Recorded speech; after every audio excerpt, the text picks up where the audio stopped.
Hardware to Save a Planet explores the technical innovations that are giving us hope in the fight against climate change. Each episode focuses on a specific climate challenge and explores an emerging physical technology solution with the person bringing it into reality.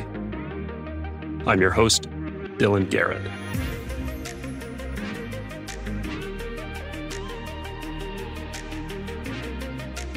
Hello and welcome to Hardware to Save a Planet. I'm super excited to be here with Tom Chi, a founding partner of @One Ventures. Tom and his team's mission is to, and this is a quote, invest towards a world where humanity is a net positive to nature. Tom, I've told you this before, but I love that mission statement, and it highlights a problem with my own podcast title, which is that the planet is going to be just fine. It doesn't really need our saving. We're fighting climate change to save the things that live on this planet, nature and humanity. Tom, you're getting after that in a really big way. Your first fund was $150 million in 2021, and you just closed your second fund in last October of $375 million. So that's over $500 million under management in just a few years, which is really impressive. And at least last time we talked, all but I think one of your 36 or so investments has been into companies developing hardware or physical technology solutions. Is that right? That's correct. Yeah, we have one software company out of 39 now, but yes. I think you have a really interesting background, and I want to share that with listeners really quickly. So I'll spin through a couple points that stood out to me. You're an astrophysicist and an electrical engineer. You've helped develop products at Microsoft and Yahoo. You were a founding member of Google X, where you were head of experience. And one thread in your career that stands out to me that I think is really interesting is the work you've done to develop and promote ways to accelerate the pace at which companies can be formed and products can be developed for real-world impact. I'd encourage anyone listening who's in product development to check out a really fun and inspiring TED Ed talk Tom gave on rapid prototyping Google Glass. Tom and I have had a chance to chat once before, and I saw a talk he gave live at the Verge conference last fall. And I left both of those experiences even more excited than I already am about the potential for technology innovation to make a positive impact. So Tom, I'm really happy to have you. Thanks for joining. Yeah, thank you so much. I'm looking forward to it. So what did I miss about your background? And maybe you can help me connect the dots between those kind of big consumer brands like Google and Yahoo and consumer experiences like Google Glass and what you're doing now to save nature. I'm curious if that's always been a thread in your career and life, or was that a pivot? So kind of everything has been a thread since the beginning, but just very different sensibilities about like what could be part of the career. So I've been making stuff, inventing stuff since a very young age. And it led to me being kind of ahead of pace on school. I was reading entire textbooks just because I was interested in them 8 years before that course level would come around, and ended up landing my first job as an astrophysicist at age 15. What?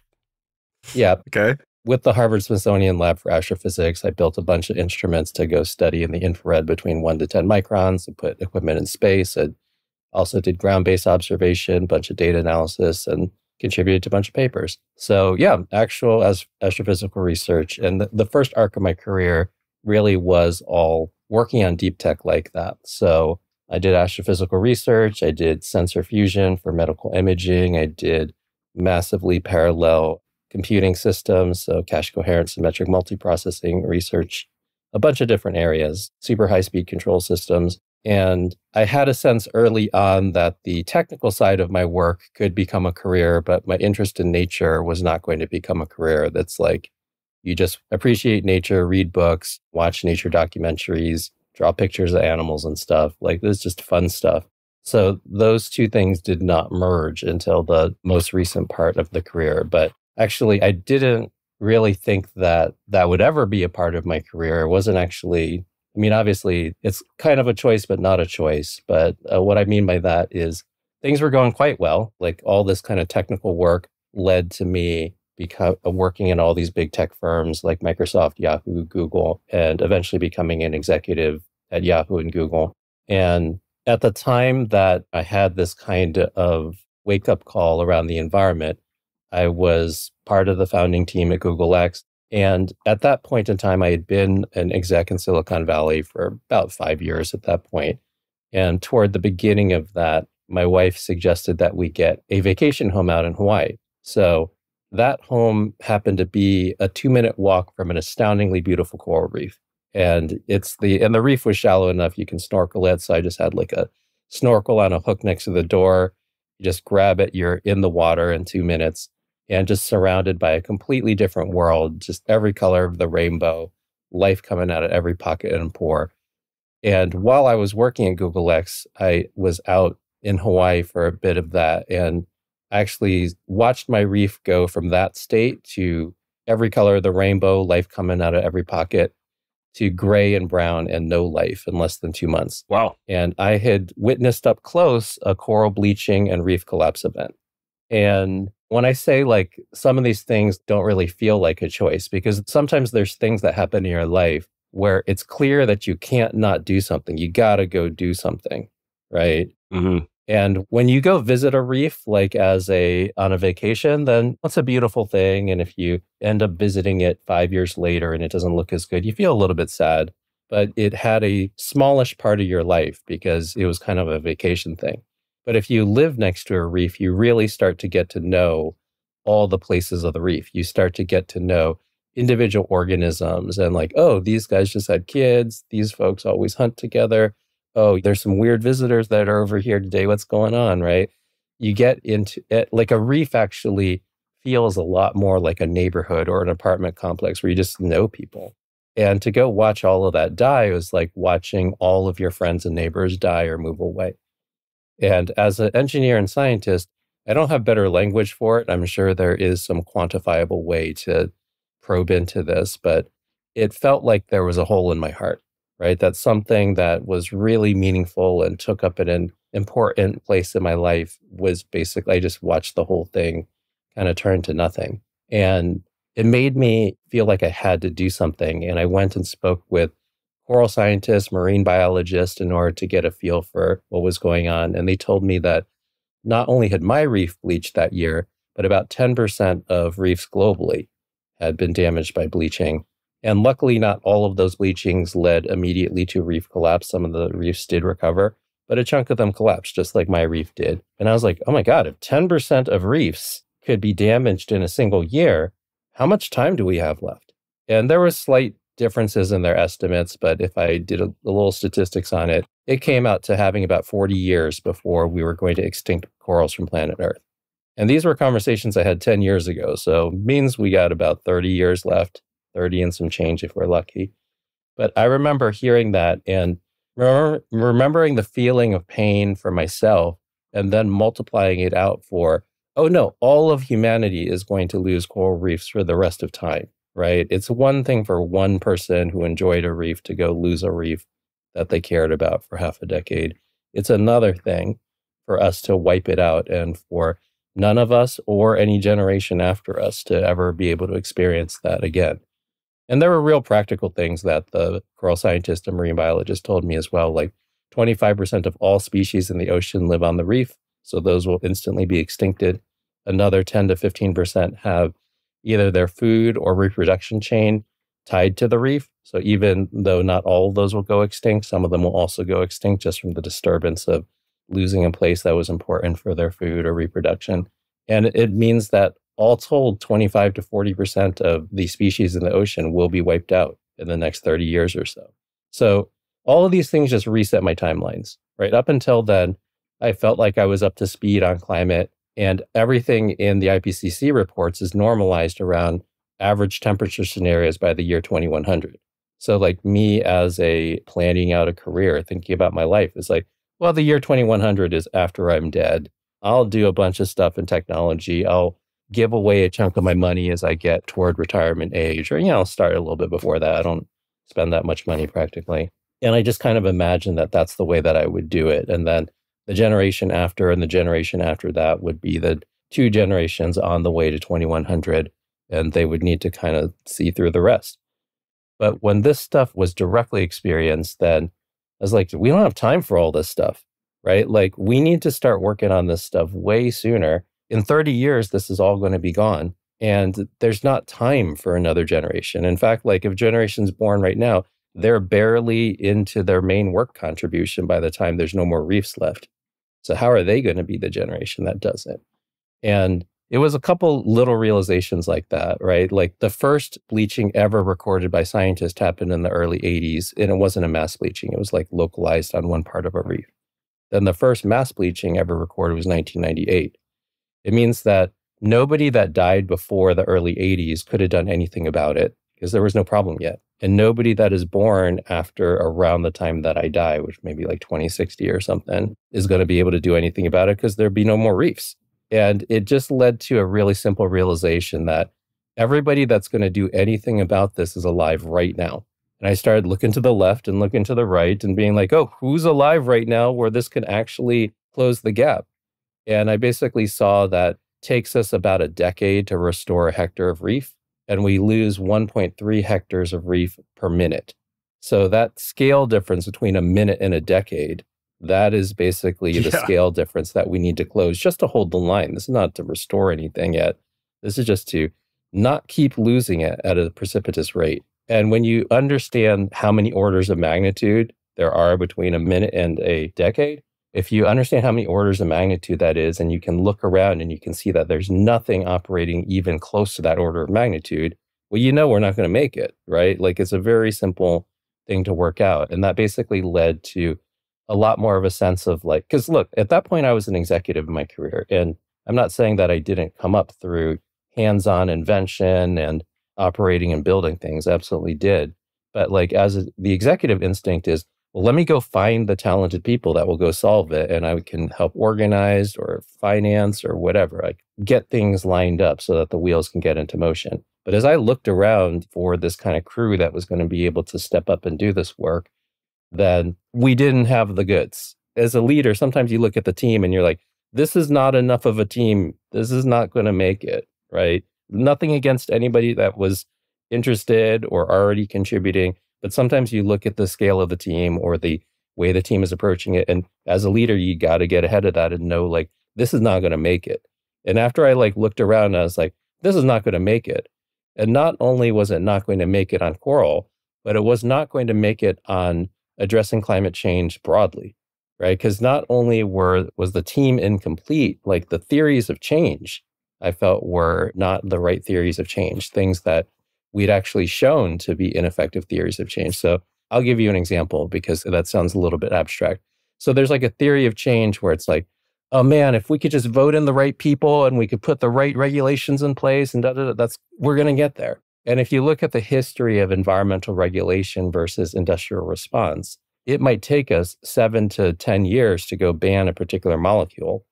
And then the chemical engineers whose molecule got banned just sit down at the lab bench. Takes them 3 months to go synthesize a thing where it's like, well, we added a high hydroxyl group or we double bonded the oxygen here as opposed to single bonded it.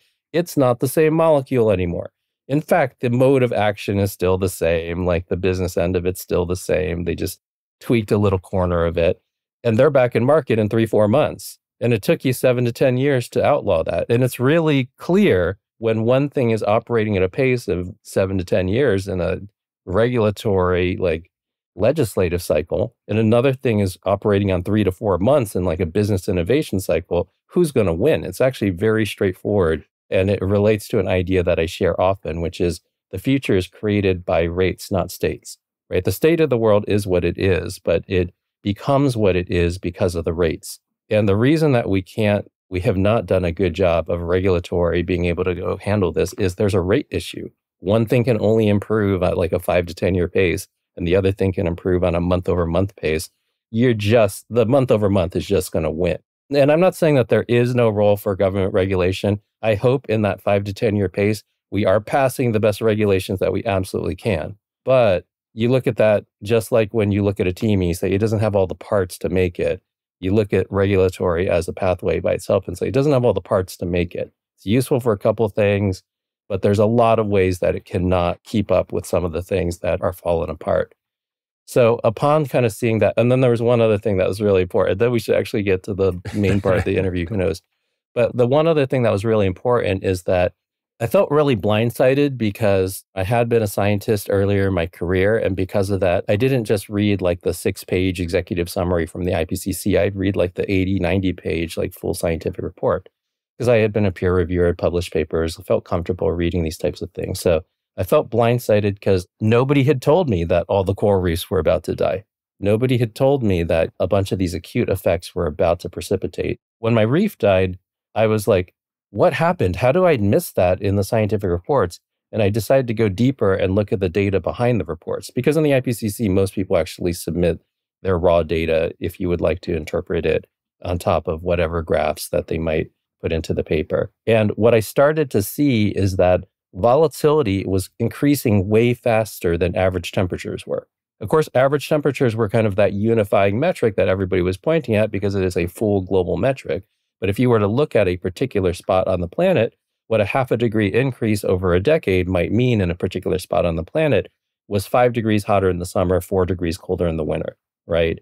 And the volatility, like the spikiness of this graph, was increasing way because the volatility is just as quantifiable through variance, standard deviation. There's several different volatility metrics, right? Right. That's just as quantifiable as the average. And the volatility was basically increasing 3 times faster than the averages were. And if you kept projecting that. And those extreme temperatures are what people will experience. Yes, exactly. Right. Because the averages actually tend to hide the volatility, right? You take a big outlier up here, you take a big outlier down there, and you average it out. It's like, oh, that's only a little bit different. Could be zero. Right. Yeah. Yeah, it could be zero. Exactly. And when I saw that, I was like, we've been reporting the wrong metric. It's not that averages don't matter, but it hides what the killing edge of climate is. The killing edge of climate change is the volatility. It's the high highs and the low lows that are going to come from the more volatile backdrop. Yeah.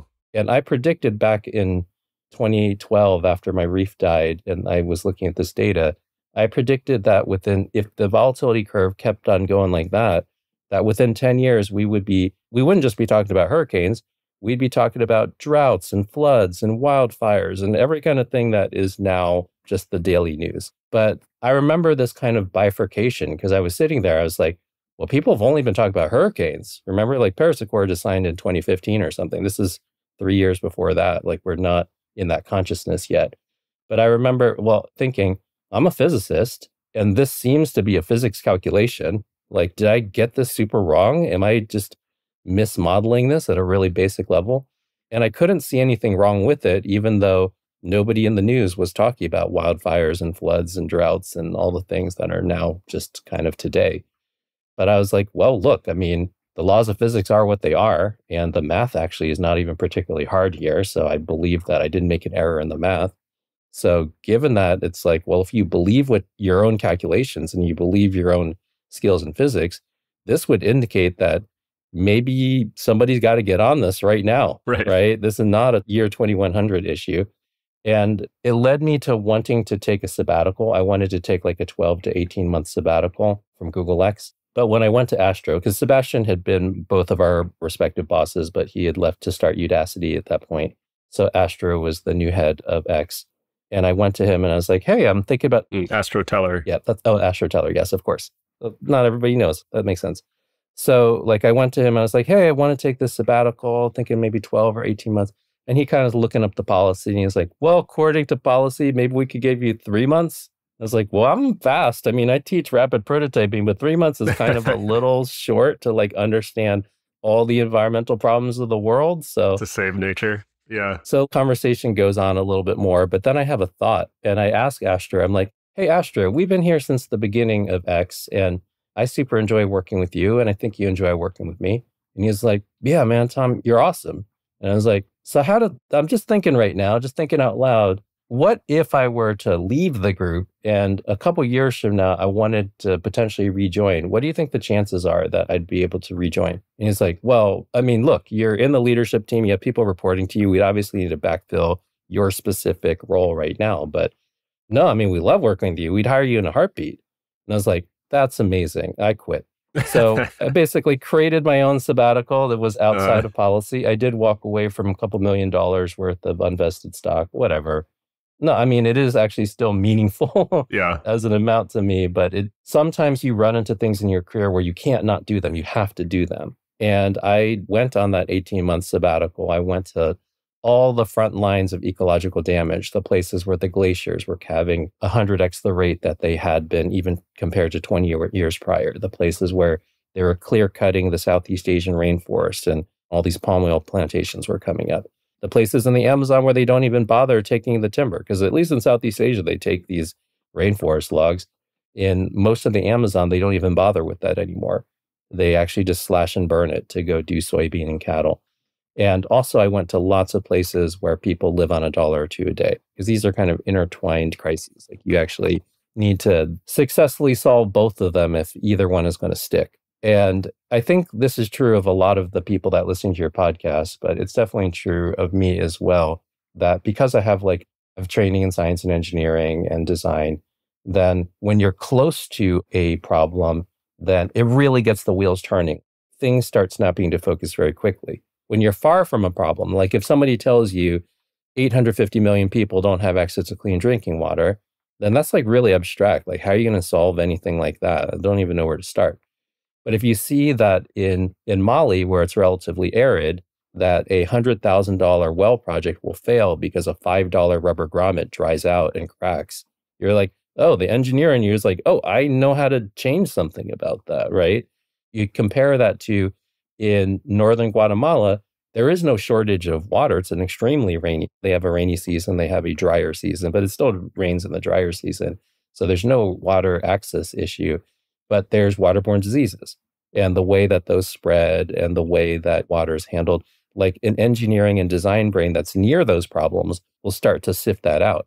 And these are all part of the hundreds of millions of people that don't have access to safe drinking water. But it's really the closeness to it that allows the rest of your brain to kind of turn around it.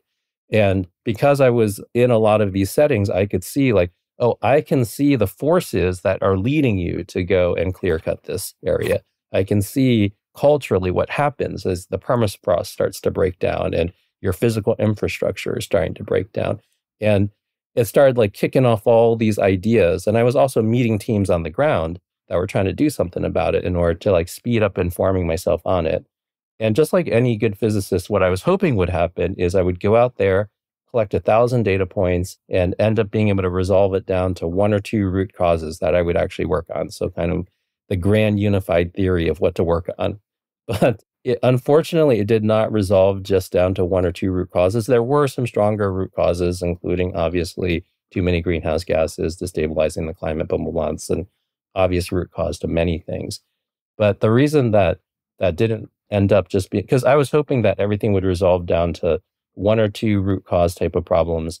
And I would just start a company for issue number 1 and work on that for 15 years and start a company for issue number 2 and work on that for 15 years. Because that's actually a skill I already had and knew how to do. I knew how to make things, form teams, make a business out of them. So I was like, great, I'll just use that skill and point it at the 2 most important problems. But unfortunately, after my 18-month sabbatical, it did not resolve to 2 problems. It resolved to more like 60 problems. And both because I saw more problems, and also, even though there was root and branch structure in those 60, everything was dying too quickly, right? Like if you were to just try to solve it at the root and wait to go address the branch until after the root was addressed, then no, the branch would have fully died already. Corals would be extincted. You could say, let's go take all the CO2 out of the atmosphere, and that's going to solve global warming, and all these other things will resolve after that. But the time to do that, by the time you fix that. Yeah, the time to do that would take too long, right? Because as a physicist, you get really realistic about what it takes to move 1 trillion tons of a thing, right? Like when you actually think about 1 trillion tons, and actually we're ultimately going to need to sequester like 3 to 4 trillion tons, just given how everything's going, and what it actually takes, and the time that it takes to be successful at the mass transfer problem of trillions of tons, then the physicist in me is like, no, that is decades minimum. An example of the root and branch thing is we would have extincted all shallow water coral from planet Earth. By that time. Right. Even before we get to net zero emissions, like we'll have extincted it. So you can't wait to go address the branch, right? The branch is already dead and in an irrecoverable way. And then the root might get healed in 200 years, but the branch is already dead. And I think people also need to be really clear, like the repair of the planet also involves the refreezing of the ice caps. And even if everything was like totally perfect right now, that by itself would take half a century. So we just need to be clear on the timeline of repair. And I think that requires like facing some of the grief around the level of damage that we've created. But we're not a civilization that does that well with grief. Because we are afraid to experience the grief of it, it shields us from looking at the problems realistically. And you kind of need to look at the problems realistically if you're going to have realistic engineering and scientific solutions to them, design solutions to them. Like, otherwise, what are you even solving for? You have the wrong design constraints. You have the wrong way that you're looking at success in the problem. Yeah, I feel like that's a big, at least for me, hearing your story, which is really fascinating. Thanks for sharing it. Is this, I have the takeaway that a lot of the challenge we have is how people look at the problem. And you had this experience of being very up close and personal with this reef where you got to see the change in a pretty rapid fashion. But a lot of life today is not all that connected to nature in sort of modern life, right? We're sitting here, we're reading reports about, are we going to increase the temperature by another 0.5 degree Celsius? And it just feels so abstract. And to your point, that number, it makes me wonder, has that just been the wrong kind of rallying cry? Because it's not. It's the wrong number. We should report volatility. And I know volatility requires more qualification for people to understand error bars, people to understand probabilities. Yeah. But I think we can work out a way to go describe it. Because look, we can tell people there's a 70% chance of rain today. And that is obviously a probability and they can get it. They can factor that into whether they want to bring an umbrella today or not. Yeah. I think there is a way to say it. It will be more complicated than just saying the average temperature is now blank. Right. Yeah, I think it seems like it's that. And then also, so few of us have this experience you had of seeing that change, seeing how rapid that change really is in some parts of nature today. Well, for better or worse, everybody is going to have an experience of grief like this in the next 100 years. And even if you live in a city, right? Like there's a bunch of people that thought they're like, hey, I live in Seattle, I live in Portland, and then heat dome. And a bunch of your physical infrastructure literally melts in a day. Or the town of Lytton in the same heat dome basically became a fireball and disappeared in a day. Or the town of Lahaina. Or this is now happening where it's like, oh, I'm safe and sound. Lahaina was built on historical wetland. It was in a place that actually used to rain pretty consistently upland most days. So like if you're on a landscape that had been a wetland, if you're on a hillside that typically gets like rain every day to every 3 days, there is no way for you to have a wildfire that destroys an entire town in a day. But like, that's how this stuff is coming for us. You will feel 100% safe. And then one day, like the actual flames that went and engulfed Lahaina, they were moving at about 60 to 80 miles per hour across the landscape at their peak. Just think of a wall of flame that is between 1,000 to 1,500 C coming at you at 60 to 80 miles per hour. There's not that many ways to get away from that. That's insane. And before that, you were living in an astoundingly beautiful place where you would not expect it to be wildfire sensitive and with modern building standards. This is not like, oh, there was earthquake in this spot, but they have terrible building standards, so all these people die that need to die. It's like, no, the best building standards in the most modern nation, in the most amenable climate, things can change enough now that a town like that disappears in a day. When you set off on this path, you looked around and said, we don't have the team we need. What do you see today? Because I definitely feel like in that time period, there has been an increasing sense of urgency and number of people jumping into climate and new VC funds and all of this. How do you think we're doing today? It's getting a lot better than it was before, but definitely the pace of addressing the issues and the pace of repair is still off by a couple orders of magnitude. And there is that continued frustration where as a physicist or as an engineer, it's like relatively easy to do the numbers on how much needs to migrate to a new way of being in a certain amount of time and then compare that to the rate that we're currently doing that and seeing how much of a gap that there is. And it's also especially frustrating because you physically know what needs to happen. It's not like some mystery where it's like, oh, if we just study this enough, then we will start to understand. And then once we understand, we can make better choices. It's like, no, the bunch of the things that we need to transition and change, we already know. But to go and see all the excuses that happen And the irony is that so many of the excuses are about money, when in practice, if you don't address the stuff, it's going to cost you hundreds of trillions of dollars. It's just so weird to hear these half arguments, because you're like, oh, that's going to cost us up to $1 billion if we were to address this. And it's like, yeah, and if you don't address it, it'll cost you $50 billion. Like, what are we talking about here? Nobody wants the infrastructure to melt in a day, right? Like, think about what one day of damage ended up costing. We're going to have many days like that. That's the thing. That's what's coming up. So I think that because people have been coming at this with the old mindset, then it's been frustrating to know that we don't have all the answers to everything that we need yet, because some of the things we have like a good start, but it's not at the right order of magnitude yet. But a bunch of the other things we could just move faster on, and we don't because of these kind of old ways of thinking. And this is a little dark humor, but sometimes I think about my work and I'm like, well, I mean, yeah, there's still a lot of people that are using these old excuses and thinking about risk and the monetary side of this wrong. But basically, time is on our side. And what I mean by that is the more time that goes by, the more that these systems collapse, the more that you will need every single thing that our team and other teams like us are working on and the technologies that we're supporting. You will need all of it. You're just not aware of it yet, but every year that goes by, you will become more aware of the larger percentage of the things that we've been working on that you'll need. On one hand, I could make myself miserable by like pointing to all the dumbest people saying the dumbest things. And I think a lot of people in climate have really immiserated themselves doing that. Or on the other hand, I could say like, guys, time is on our side, right? Eventually people are going to want every single thing we're working on. So as long as there is enough capital and people working on it, let's just stick to it. Let's just build the thing, manufacture the thing, complete inventing the thing. Right. Let's get it lined up. Which makes these good investments for you. Yeah.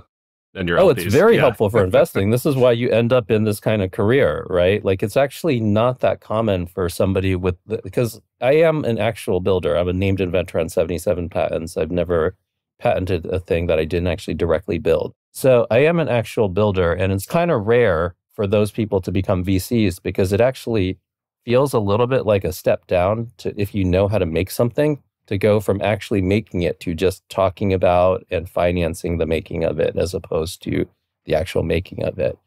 But I will say that it's been an incredible benefit to the work that we do, because basically so many folks that talk with us are like, because they'll have all these slides that like help to ease in non-technical people, where they'll be like, oh, do you know what the Peltier effect is? And it's like, yeah, of course, I'm a physicist. And they're like, oh my gosh. And then they like skip 3 slides.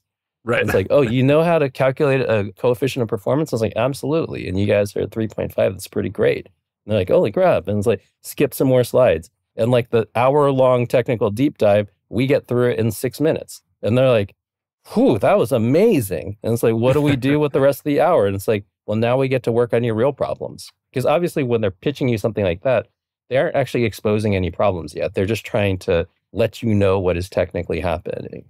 But we get through that quickly enough that we can just really get into it. Oh, we're having this issue around adhesives during the manufacturing process. Oh, we're having this issue.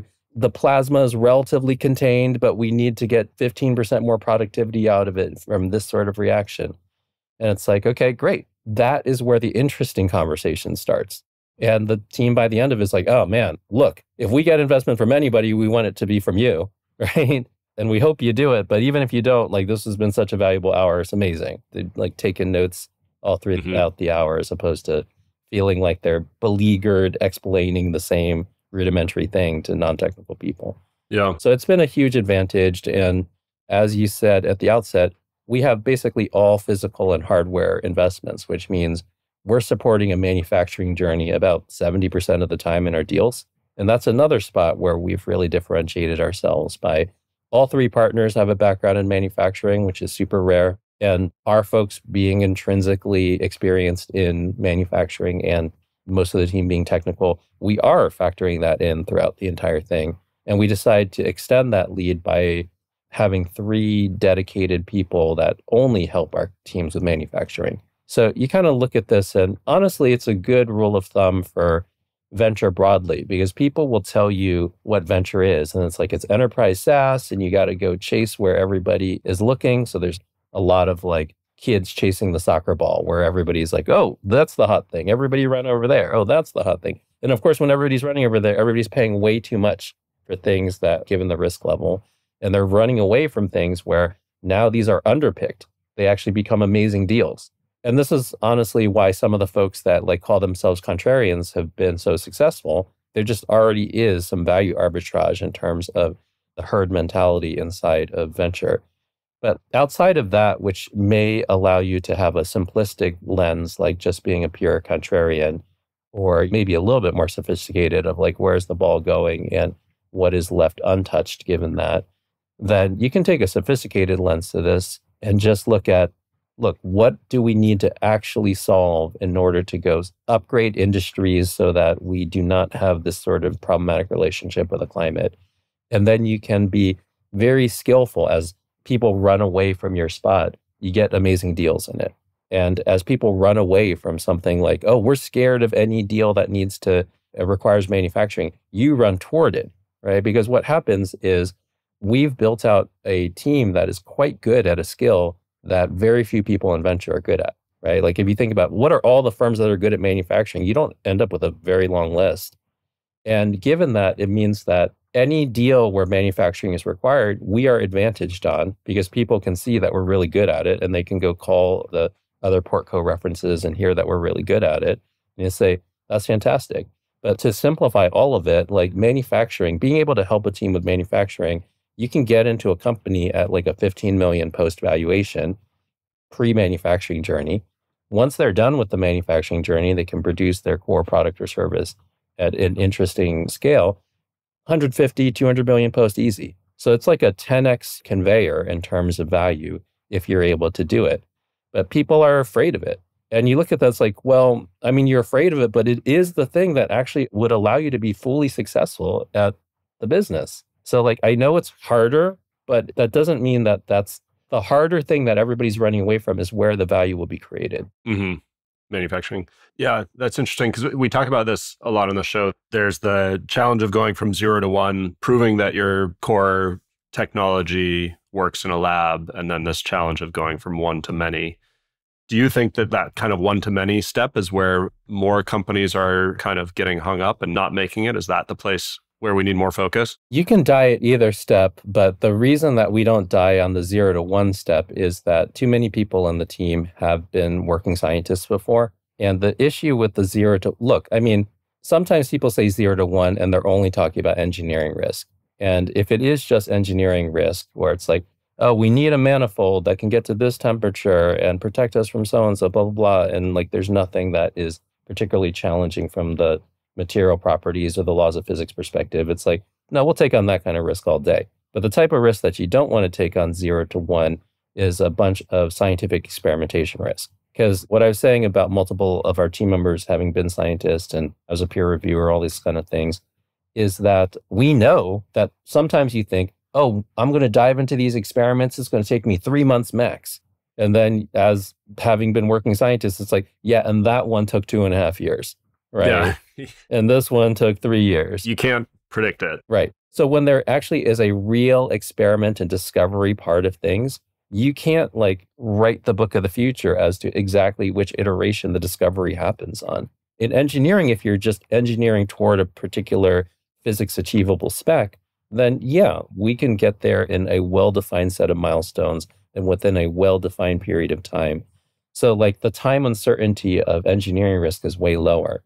Science risk has a type of time uncertainty that blows it for venture very often. So we typically don't get into any investments that has substantial science risk. And you have a relatively technical audience, so I think they'll generally understand this. We recast the government TRL levels into something that's more venture appropriate. So instead of like 9, 10 TRL levels, then we do like a 6-level system, which is early lab bench, mid lab bench, late lab bench, early commercialization, mid commercialization, late commercialization. We do all of our investments late lab bench, early commercialization. Okay. And because of that, we never have a company fail because it couldn't technically do what it was supposed to do. The science risk is retired. Is basically gone by late lab bench. And just to be crisp on what those things are, early lab bench means the basic effect is discovered, but it maybe has not been replicated. You don't know how to like engineer with it yet. You just know that a physical effect has been discovered in the world. By mid-lab bench, multiple labs can go reproduce the effect, and it's hypothesized that it would be useful in industry in particular ways, but nobody's built the prototype yet. And then by late lab bench, somebody's built a prototype where you can measure the inputs and outputs, verify that the interesting effect does now create something that would be industry interesting, and then you can get into it, right? At that point, you know that the interesting effect is translatable to the new industry. You might just need to tune it. You might just need to put it into this format. You might need to intensify the reaction by a factor of 3, right?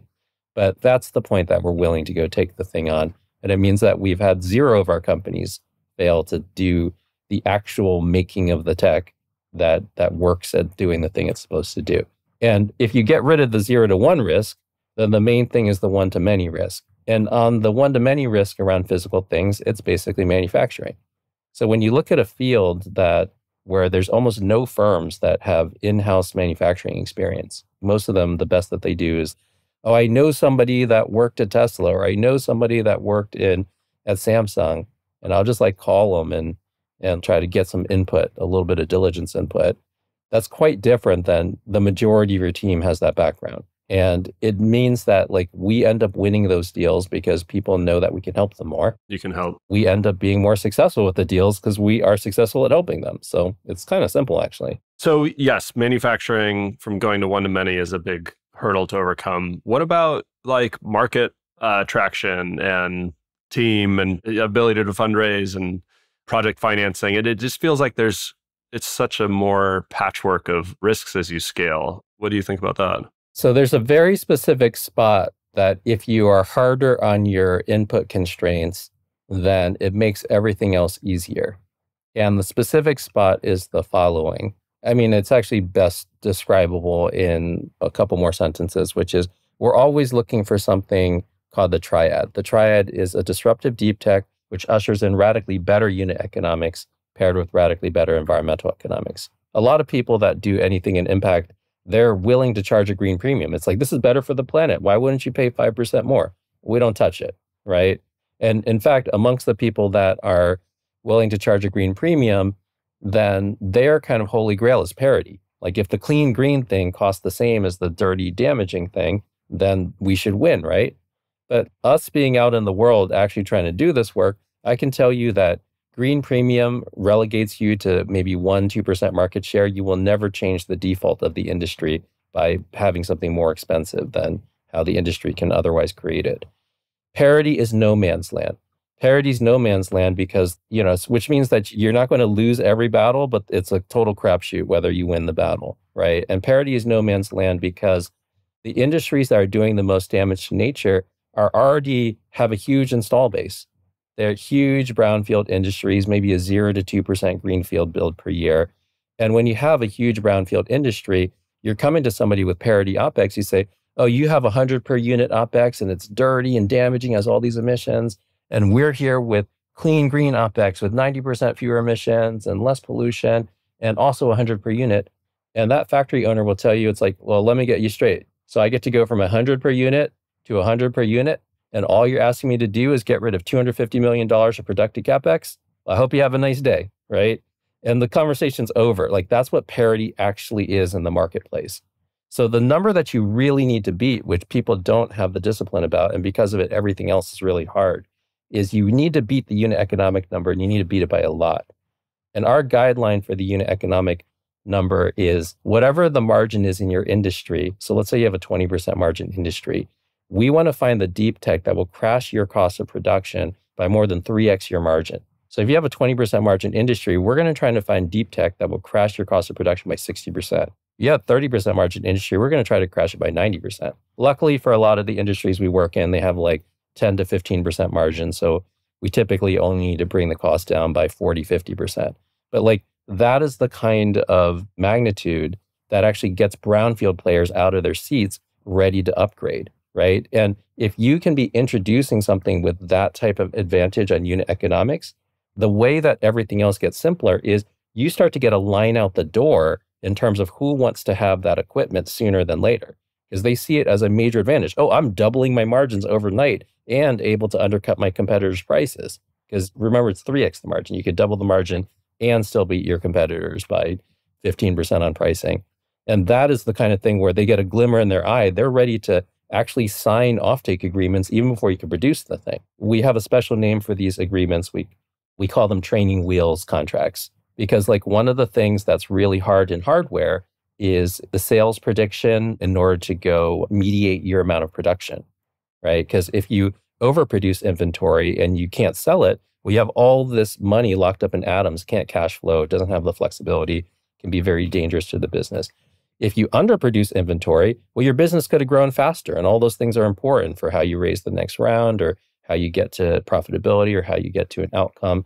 It's almost like this tiny little Goldilocks region of not overshooting, not undershooting. And what's great about a training wheels contract is you go right down the middle the whole time, right? Like you have people that will buy the unit as soon as you can make it. Because you're selling it before you've made it. Exactly. So you know that, yes, if it's sold before you can make it, if you're supply limited and it's sold before you can make it, all you need to do is address your supply limits. And addressing your supply limits is actually a debt level risk. So this is actually the secret behind the entire thing. And I'm happy to share the secret, even though it is giving us a competitive advantage right now, because I do not want us to be bad at hardware and climate investing for too long. We already are way past time. We're way worse at this than we should be at this point in history. Like, we need to get way better. So like the secret sauce is very straightforward. If you are supply limited, addressing supply limits are a debt level risk. But as you address that debt level risk and you sell into effectively these training wheel agreements, these offtake agreements where you know you're going to realize that revenue. It's not like, oh, I predict in 25 I will get this revenue. No, people already bought it. You know you will achieve that revenue if you can address the supply limit. Well, if you can address something with debt level risk and you can move up the revenue curve to get an amazing equity level return, then you basically break finance in a useful way. Normally, risk and return are closely matched. If you want that high level return, sorry, it comes with a ton of risk. If you're okay getting a 2%, 5% return, fine, we got a bunch of vehicles that are lower risk for you. But these things match. But if you can become supply limited because your unit economics are that good, then you can execute with a debt level risk and you can realize with a equity level return. And that's kind of the magic in the whole thing. Right. And when you say debt level risk, we're saying you can finance, and maybe this is a really stupid question, sorry, you can finance with a bank. Oh, debt level risk is really simple. Like at the end of the day, like if you know what you need to make and you know how to manufacture it, then the actual financing that's required for that is you need to go do your capital equipment purchases. You need to be in a building with the appropriate envelope and the appropriate MEP, mechanical, electrical, plumbing. You need to finance your COGS and inventory as it rolls through. There are debt-like instruments or debt instruments for all of those things, because those are historically debt level risk activities. Right. You're raising from not on the typical VC model anymore for that capital. You have the option to raise from things beyond the typical VC model, which changes your valley of death sensibility quite a bit. If you had a valley of death where it's like, somehow I need to get equity players in here to go fund $70 million because 30 million is going to CapEx and 20 million is going into the facility and 10 million is going into inventory build out and 10 million is going to run the team. It's like, guys, you're going to have a ton of trouble doing that. But if you say like, no, we have a crap ton of orders. And actually, as these rolls off, these are the margins that we're getting from those orders. And well, now debt people will look at this and say, look, I'll give you some asset-backed equipment financing on that. Oh, I have a building you can lease on that, right? Because you're about to cash flow this thing. I'm interested in that. Right. The risk is much lower for them at that point. But you can't get there unless you have the kind of unit economics that will get people to sign these training wheel agreements. Because if you do, then you can have the line out the door. And look, I'm introducing terminology which is not normal terminology in venture, hardware, anything. But this is what the discovery process looks like, how to get better at the discipline. I mean, like the thing that I went on a little bit of a rant at the end of our last AGM, because I ended up with more time to chat about stuff. And one of the things I said was, Kleiner Perkins started in 1972, and it's like 50 years past that. It's more than 50 years past that.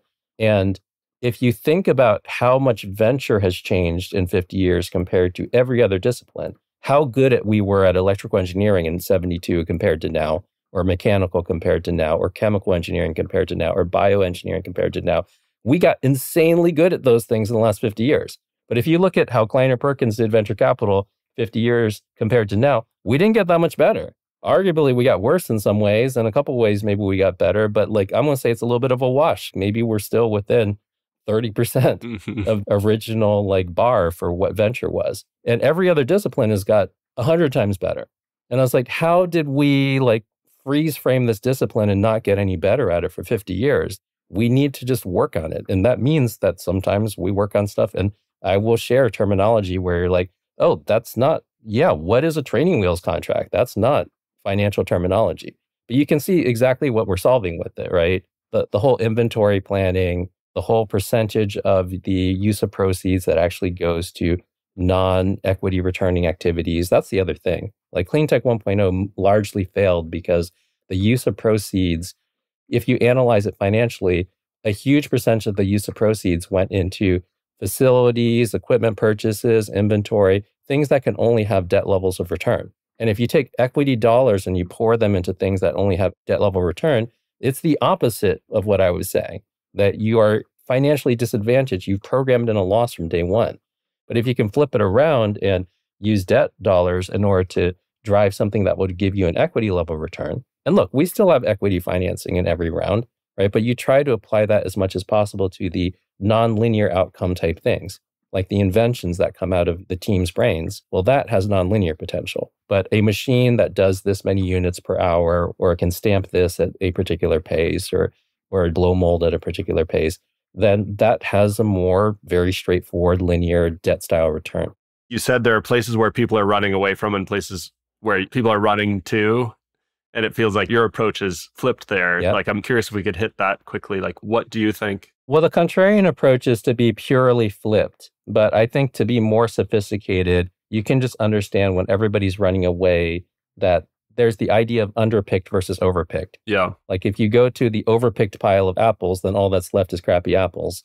And if you go to the underpicked pile of apples, sure, there's some bad apples in there, but a ton of good apples there. It's underpicked. But then it's less about just being a straight contrarian. It's being a little bit more crisp about, like, from the pure physics perspective, what actually needs to happen and how do we make sure that we continue to invest in the parts that actually need to happen.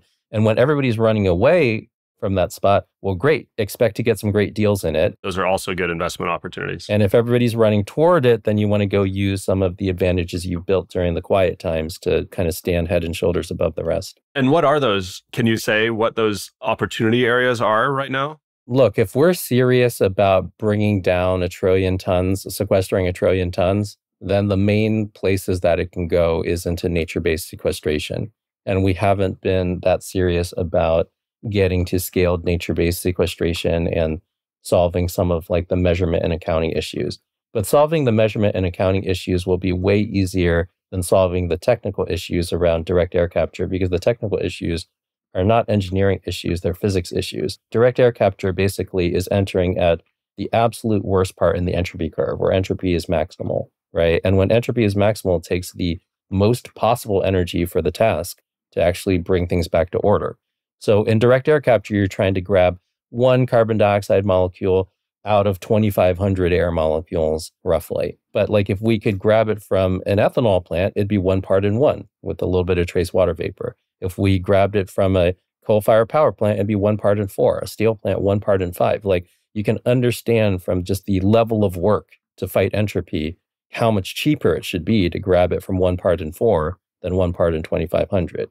Yet we're building these policies, incentivizing people to go for direct air capture, then building other policies to incentivize injecting a thing into the ground and blah, blah, blah. And ultimately, these things are at the wrong point in the entropy curve, and they don't solve what I call the aperture issue. The aperture issue is, at the end of the day, carbon sequestration is a mass transfer problem.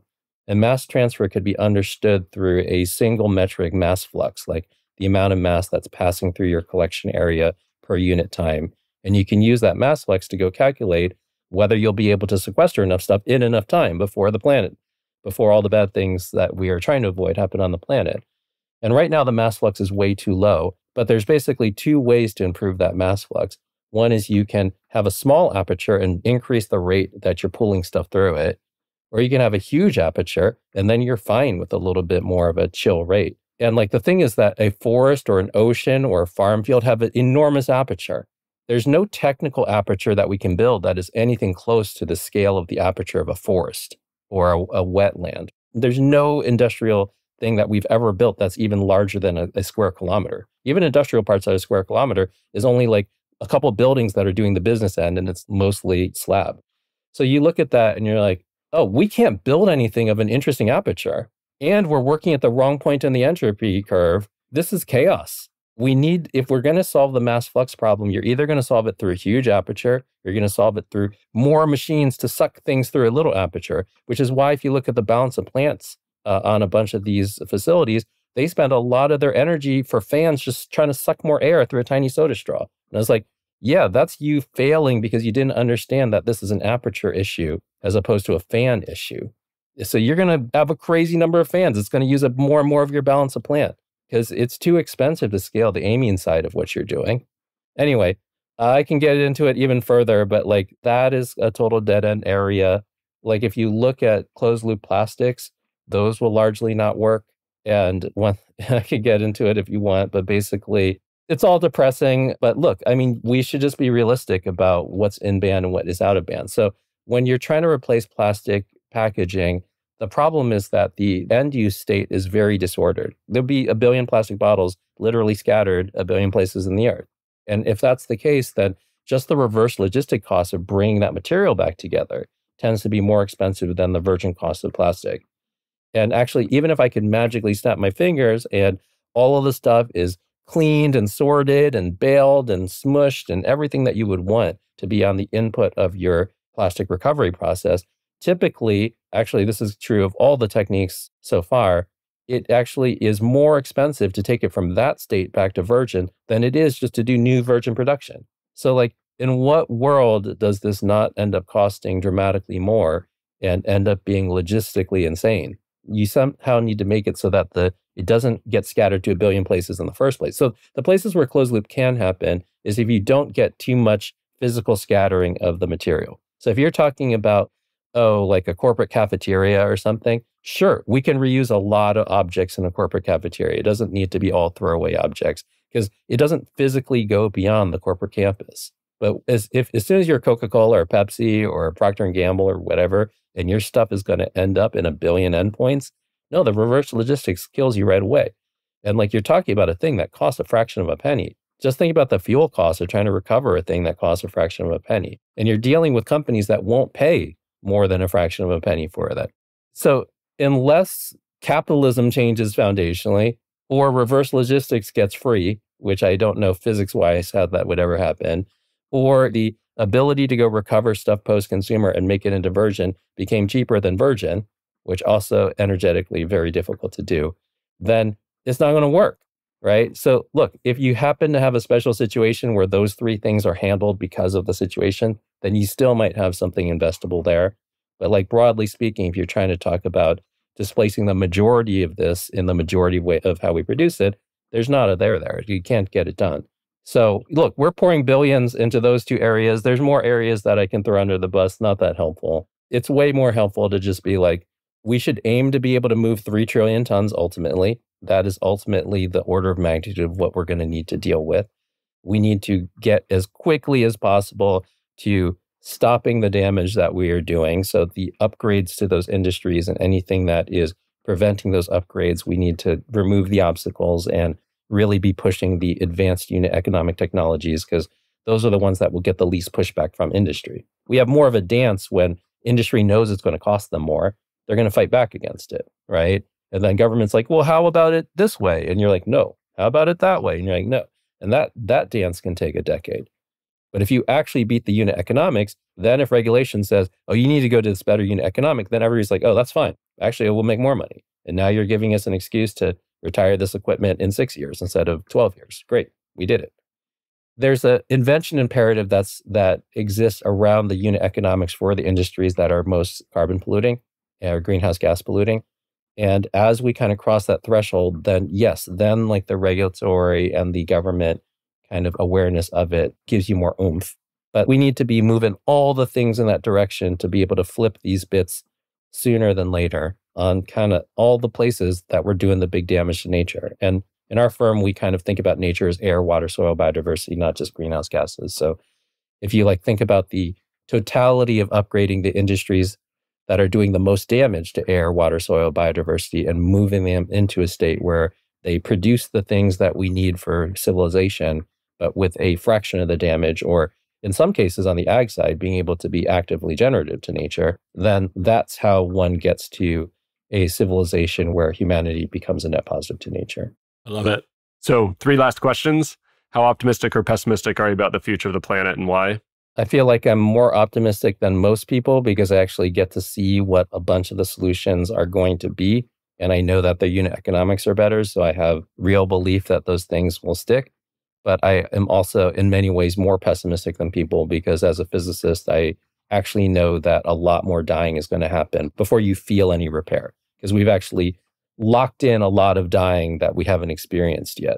Who is another company or individual doing something to address climate change that's inspiring you? Maybe something from your portfolio or... Yeah, I mean, I like all the things in the portfolio. People should go look at that. But the person that came to mind is this woman, Ayana Young. She has a podcast series called For the Wild. And I think she asks way deeper questions about the reorientation of this century than what most people are asking. And look, some of them do not fit in the frame of business or capitalism, which is a hard set of questions. Some of them can, but I think the depth of inquiry is the appropriate depth of inquiry for the magnitude of task. Cool. I'll check it out. What advice do you have for someone not working in climate today, but wants to do something to help? What I would say is that definitely your skills are applicable because a lot of people will sit on the sidelines being like, I don't have the skills yet. I don't have the skills yet. And I will say that all the effort on climate is missing every type of skill. If you have accounting skill, we need it. If you have engineering skill, we need it. If you have scientific skills, we need it. You have design skills, we need it. You have product skills, we need it, right? So look, I mean, there might be other, I don't know. I mean, even the far-afield ones, if you're a poet, then it's like, we need some of that too. That's not as many places, but we need all of it. Because actually, we built this current world off of the wrong narratives.